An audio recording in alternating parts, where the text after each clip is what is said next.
بسم الله الرحمن الرحيم. وكذلك أنزلناه آيات بينات وأن الله يهدي من يريد. إن الذين آمنوا والذين هادوا والصابئين والنصارى والمجوس والذين أشركوا إن الله يفصل بينهم يوم القيامة إن الله على كل شيء شهيد. ألم تر أن الله يسجد له من في السماوات ومن في الأرض والشمس والقمر والنجوم والجبال والشجر والدواب وكثير حق عليه العذاب ومن يهن الله فما له من مكرم إن الله يفعل ما يشاء.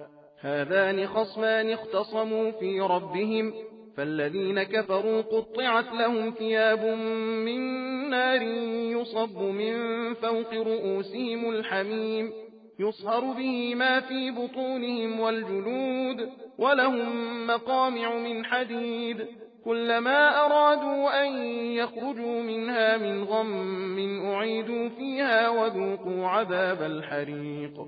إن الله يدخل الذين آمنوا وعملوا الصالحات جنات تجري من تحتها الأنهار يحلون فيها من أساور من ذهب ولؤلؤا ولباسهم فيها حرير وهدوا إلى الطيب من القول وهدوا إلى صراط الحميد. إن الذين كفروا ويصدون عن سبيل الله والمسجد الحرام الذي جعلناه للناس سواء العاكف فيه والباد ومن يرد فيه بإلحاد بظلم نذقه من عذاب أليم. وإذ بوأنا لإبراهيم مكان البيت ألا تشرك بي شيئا وطهر بيتي للطائفين والقائمين والركع السجود وأذن في الناس بالحج يأتوك رجالا وعلى كل ضامر يأتين من كل فج عميق ليشهدوا منافع لهم ويذكروا اسم الله في أيام معلومات على ما رزقهم من بهيمة الأنعام فكلوا منها وأطعموا البائس الفقير ثم ليقضوا تفثهم وليوفوا نذورهم وليطوفوا بالبيت العتيق ذلك ومن يعظم حرمات الله فهو خير له عند ربه.